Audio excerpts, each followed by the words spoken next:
Assalomu alaykum, hurmatli magistrlar. Bugun biznesni tadqiq etish usullari fanimizdan 13-chi onlayn darsimiz. Ma'ruzamizni nomi biznesda bozor konjunkturasini o'rganishning asosiy yo'nalishlari. Rejamiz 3 ta savoldan iborat. Birinchi savolimiz bozor konjunkturasining mohiyati va ahamiyati. Ikkinchi savolimiz konjunkturani tashkil qiluvchi omillar, asosiy ko'rsatkichlar va ularni tahlil qilish va istiqbollash usullari. Uchinchi savolimiz turli xil bozorlar konjunkturasini tadqiq qilishni o'ziga xos xususiyatlari. Birinchi savolimizga o'tamiz. Bozor konjunkturasining mohiyati va ahamiyati. Bozor konjunkturasi iqtisodiy tizimning eng muhim va murakkab elementlaridan biri bo'lib, u ma'lum bir vaqt oralig'ida bozordagi talab va taklifning o'zaro nisbati, narxlar darajasi, raqobat holati hamda iqtisodiy faollikning umumiy holatini ifodalaydi. Bozor konjunkturasi tushunchasi iqtisodiy jarayonlarning dinamik tabiati aks ettirib, u doimiy ravishda o'zgarib turadigan iqtisodiy muhitni tahlil qilishda xizmat qiladi. Bozor konjunkturasi keng ma'noda ishlab chiqarish, taqsimot, almashuv va iste'mol jarayonlarining o'zaro ta'siri natijasida shakllanadigan iqtisodiy holat sifatida qaraladi. Ushbu holat iqtisodiyot subyektlarining xatti-harakatlariga, ya'ni korxonalar, iste'molchilar va davlatning iqtisodiy qarorlariga bevosita ta'sir ko'rsatadi. Shu sababli bozor konjunkturasini o'rganish iqtisodiy siyosatni ishlab chiqishda, biznes strategiyalarni belgilashda hamda investitsion qarorlar qabul qilishda muhim ahamiyatga ega. Bozor konjunkturasining shakllantirishga bir qator omillar ta'sir qiladi. Ular ichida eng muhimlari sifatida iqtisodiy o'sish sur'atlari, inflyatsiya darajasi, aholining daromadlari, ishlab chiqarish hajmi, tashqi savdo holati va davlatning iqtisodiy siyosati kabilarni ko'rsatish mumkin. Ushbu omillar o'zaro bog'liq bo'lib, ular birgalikda bozordagi umumiy muvozanatni belgilaydi. Bozor konjunkturasi odatda 3 asosiy holatda namoyish bo'ladi: qulay, noqulay, barqaror konjunktura. Qulay konjunktura sharoitida talab yuqori bo'lib, ishlab chiqaruvchilar uchun foyda olish imkoniyati kengayadi, investitsiya faolligini oshadi. Noqulay konjunktura esa talabning pasayishi, narxlarning tushishini va iqtisodiy faollikning situatsiya bilan tavsiflanadi. Barqaror konjunktura esa iqtisodiy muvozanatning nisbatan saqlanishi bilan xarakterlanadi. Bozor konjunkturasini o'rganish iqtisodiyot subyektlariga kelajakda iqtisodiy tendensiyalarni prognoz qilish imkonini beradi. Masalan, korxonalar konjunktura tahlili asosida ishlab chiqarish hajmini oshirish yoki kamaytirish, ya'ni mahsulotlarni bozorga chiqarish yoki mavjud mahsulotlarni takomillashtirish bo'yicha qarorlar qabul qiladi. Shu jihatdan bozor konjunkturasi biznes strategiyalarining asosiy yo'nalishlarini belgilab beruvchi omil hisoblanadi. Bozor konjunkturasining ahamiyati ayniqsa zamonaviy raqobat sharoitida yanada ortib bormoqda. Globalizatsiya jarayonlari, xalqaro savdoning kengayishi va texnologik rivojlanish natijasida bozorlar o'rtasida o'zaro bog'liq kuchaymoqda. Bu esa har bir mamlakat iqtisodiyotining tashqi omillarga nisbatan sezilarli oshiriladi. Shu sababli bozor konjunkturasini chuqur tahlil qilish va uning o'zgarishlarini oldindan prognoz qilish iqtisodiy barqarorlikni ta'minlashga muhim rol o'ynaydi. Bozor konjunkturasi tahlili mikro va makro darajada amalga oshiriladi.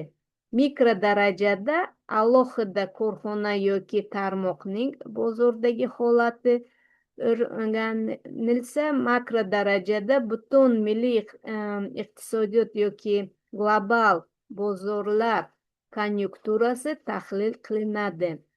Har ikkala yondashuv ham iqtisodiy qarorlar qabul qilishda muhim axborot manbai bo'lib xizmat qiladi. Shuningdek, bozor konjunkturasini o'rganishda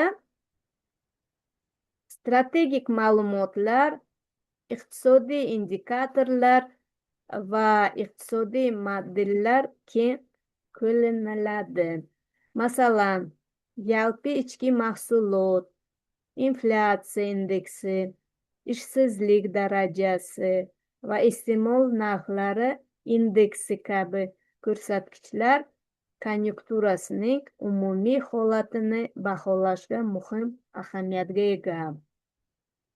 Bozor konjunkturasi nafaqat iqtisodiy, balki ijtimoiy jarayonlarga ham ta'sir ko'rsatadi. Aholining turmush darajasi, bandlik darajasi va daromadlar taqsimoti ham bozor konjunkturasining holatiga bog'liqdir. Shu boisdan davlat iqtisodiy siyosatni ishlab chiqarishda konjunktura o'zgarishlarini doimiy ravishda monitoring qilib boradi. Xulosa qilib aytganda, bozor konjunkturasi iqtisodiy tizimning muhim indikatoridan biri bo'lib, u bozorning hozirgi holatini va kelajakdagi rivojlanish tendensiyalarini aniqlashda asosiy rol o'ynaydi. Uning chuqur tahlili iqtisodiy samaradorlikni oshirish, resurslardan oqilona foydalanish va barqaror iqtisodiy o'sishni ta'minlashga muhim ahamiyatni kasb etadi. Ikkinchi savolimizga o'tamiz. Konjunkturani tashkil qilish omillari, asosiy ko'rsatkichlar va ularni tahlil qilish va istiqbollash usullari. Bozor konjunkturasi murakkab iqtisodiy tizim sifatida turli xil omillar ta'siri ostida shakllanadi va doimiy ravishda o'zgarib boradi. U iqtisodiyotning real holatini ifodalovchi muhim indikator bo'lib, talab va taklifning muvozanati, narxlar dinamikasi, ishlab chiqarish hajmi, investitsion faollik hamda iste'mol darajasi kabi ko'plab jarayonlarni o'ziga mujassam etadi. Bozor konjunkturasini to'g'ri tushunish va tahlil qilish, iqtisodiy qarorlar qabul qilishda, strategik rejalashtirishda hamda davlat siyosatini ishlab chiqishda muhim ahamiyatga ega. Bozor konjunkturasini shakllantiruvchi omillarini shartli ravishda 3 katta guruhda ajratish mumkin. Bu iqtisodiy omillar, ijtimoiy omillar va tashqi global omillar. Ushbu omillar o'zaro bog'liq bo'lib, birining o'zgarishi boshqasiga ham bevosita yoki bilvosita ta'sir ko'rsatadi. Iqtisodiy omillar bozor konjunkturasining asosiy tayanch elementlari hisoblanadi. Ular ichida eng muhimlari ishlab chiqarish hajmi, yalpi ichki mahsulot o'sish sur'atlari, inflyatsiya darajasi, foiz stavkalari, valyuta kursi, davlat byudjeti holati va investitsiya faolligi hisoblanadi. Masalan, ishlab chiqarish hajmining oshishi bozorga taklifning ko'payishiga olib keladi. Bu esa narxlar darajasiga va umumiy konjunkturaga sezilarli ta'sir ko'rsatadi. Inflyatsiya darajasining yuqoriligi esa iste'molchilar xarid qobiliyatini pasaytirib, talabning qisqarishiga sabab bo'ladi. Ijtimoiy omillar esa aholining demografik tarkibi, daromadlar darajasi, iste'mol madaniyati, bandlik darajasi va urbanizatsiya jarayonlari bilan bog'liqdir. Aholi daromadlarining oshishi iste'mol talabining kengayishiga olib keladi. Bu esa bozor konjunkturasini faollashtiradi. Aksincha, ishsizlik darajasining oshishi iste'mol faolligini pasaytiradi va bozorni sustlashtiradi. Tashqi omillar global iqtisodiy, xalqaro savdo, eksport, import operatsiyalari, xorijiy investitsiyalar va global moliyaviy bozorlar bilan bog'liqdir. Bugungi kunda iqtisodiyotning globallashuvi sharoitida tashqi omillar konjunkturaga juda kuchli ta'sir ko'rsatmoqda. Xususan, neft narxlarining o'zgarishi, global inqirozlar yoki xalqaro logistika zanjirlaridagi uzilishlar milliy bozorlarga ham bevosita ta'sir qiladi. Bozor konjunkturasini to'g'ri tahlil qilish uchun bir qator asosiy iqtisodiy ko'rsatkichlardan foydalaniladi. Ushbu ko'rsatkichlar iqtisodiyotning holatini miqdoriy va sifat jihatdan baholash imkonini beradi. Eng muhim ko'rsatkichlar qatoriga yalpi ichki mahsulot, iste'mol narxlari indeksi, ishlab chiqarish indeksi, ishsizlik darajasi, real daromadlar darajasi, eksport va import hajmi, to'lov balansi va investitsiya oqimlari kiradi. Yalpi ichki mahsulot iqtisodiyotning umumiy hajmini ifodalovchi asosiy ko'rsatkich bo'lib, u iqtisodiy o'sish yoki pasayishni aniqlashga muhim rol o'ynaydi. Yalpi ichki mahsulot o'sishi odatda bozor konjunkturasining yaxshilanishidan dalolat beradi, chunki bu ishlab chiqarish va iste'molning kengayishini anglatadi. iste'mol narxlari indeksi esa inflyatsiya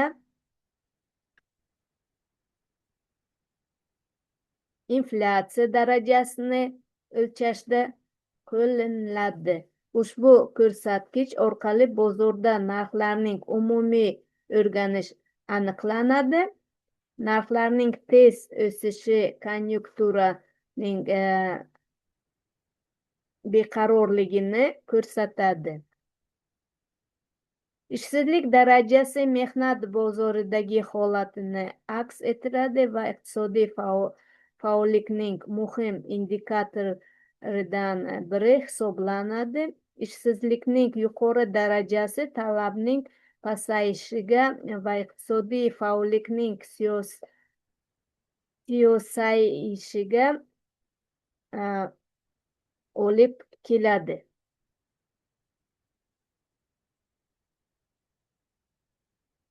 Eksport va import hajmi tashqi savdo konjunkturasini ifodalaydi.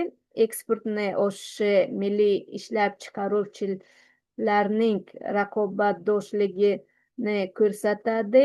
Importning ortishi esa ichki talabning yuqoriligini bildiradi.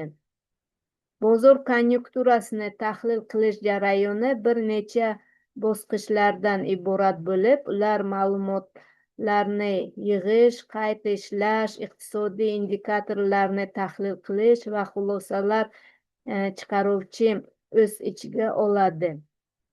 Ma'lumotlar odatda statistik idoralar, moliyaviy hisobotlar, so'rovlar va iqtisodiy monitoring tizimlari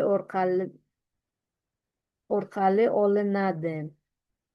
Tahlil jarayonida iqtisodiy matematik usullar keng qo'llaniladi.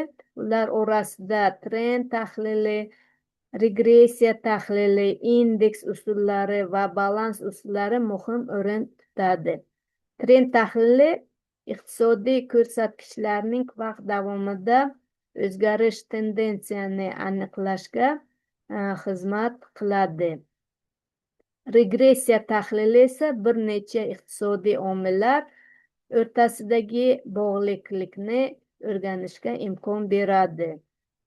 Indeks usullari yordamida turli davlat va hududlar o'rtasidagi iqtisodiy ko'rsatkichlar taqqoslanadi. Bu usul narxlar, ishlab chiqarish hajmi va boshqa iqtisodiy parametrlarning dinamikasini baholashga juda muhimdir.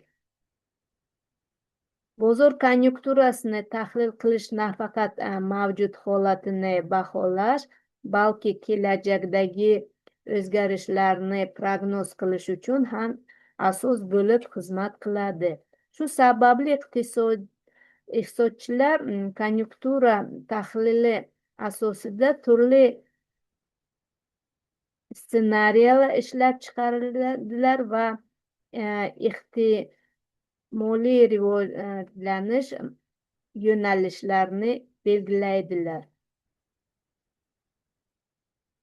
Uchinchi savolga o'tamiz. Turli xil bozorlar konjunkturasini tadqiq qilish o'ziga xos xususiyatlari deb nomlangan. Endi bozor konjunkturasi har xil iqtisodiy tizimning muhim tarkibiy qismi bo'lib, u turli bozorlarda turlicha shakllanadi va rivojlanadi. Har bir bozor turi o'zining tuzilishi, ishtirokchilari, raqobat darajasi, talab va taklif xususiyatlari hamda narx shakllanish mexanizmi bilan bir-biridan farq qilinadi. Shu sababli turli xil bozorlar konjunkturasini tadqiq qilishda yagona yondashuv yetarli bo'lmaydi, balki har bir bozorning o'ziga xos xususiyatlarini hisobga oluvchi kompleks tahlil usullari qo'llaniladi. Bozor konjunkturasini o'rganish iqtisodiyotning real holatini baholash, rivojlanish tendensiyalari aniqlash hamda kelajakdagi o'zgarishlarni prognoz qilish uchun xizmat qiladi. Bu jarayon mikro va makro darajada amalga oshiriladi va turli statistik, iqtisodiy, matematik hamda tahlil usullarini o'z ichida oladi. Bozorlarning xilma-xilligi ularning konjunkturasini tadqiq qilishda differensial yondashuvni talab qiladi. Umuman olganda, bozorlarni bir necha asosiy guruhlarga ajratish mumkin. Tovarlar bozori, xizmatlar bozori, mehnat bozori, moliyaviy bozori, kapital bozori va xalqaro bozorlar. Har bir bozor turi o'ziga xos konjunktura xususiyatlariga ega bo'lib, ularni tahlil qilishda turli indikatorlar va metodologiyalar qo'llaniladi. Tovarlar bozori konjunkturasini tahlil qilish eng keng tarqalgan yo'nalishlardan biri hisoblanadi. Ushbu bozorga asosiy e'tibor ishlab chiqarish hajmi, iste'mol darajasi, zaxiralar hajmi va narxlar dinamikasi qaratiladi. Tovarlar bozorida talab va taklif muvozanati tez o'zgarishi mumkin, chunki iste'molchilar xatti-harakati va ishlab chiqaruvchilar qarorlari ko'pincha qisqa muddatli omillarga bog'liq bo'ladi. Shu sababli bu bozor konjunkturasi tezkor monitoringni talab qiladi.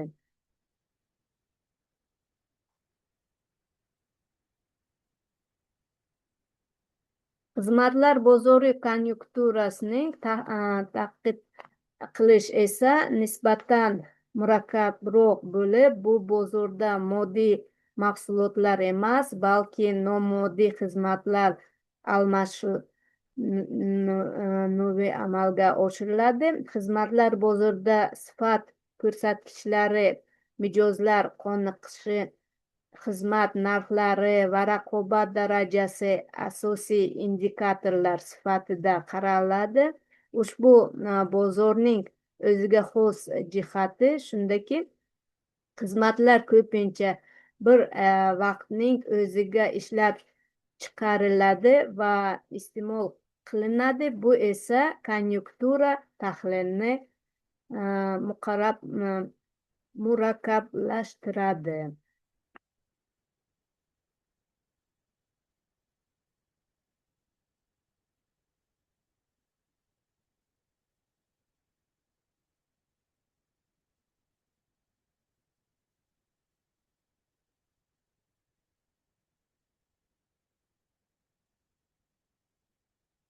Mehnat bozori konjunkturasi esa ishchi kuchi talabi va taklif o'rtasidagi muvozanatni ifodalaydi. Bu bozorda asosiy ko'rsatkichlar sifatida bandlik darajasi, ishsizlik darajasi, ish haqi darajasi va mehnat migratsiyasi ko'rib chiqiladi.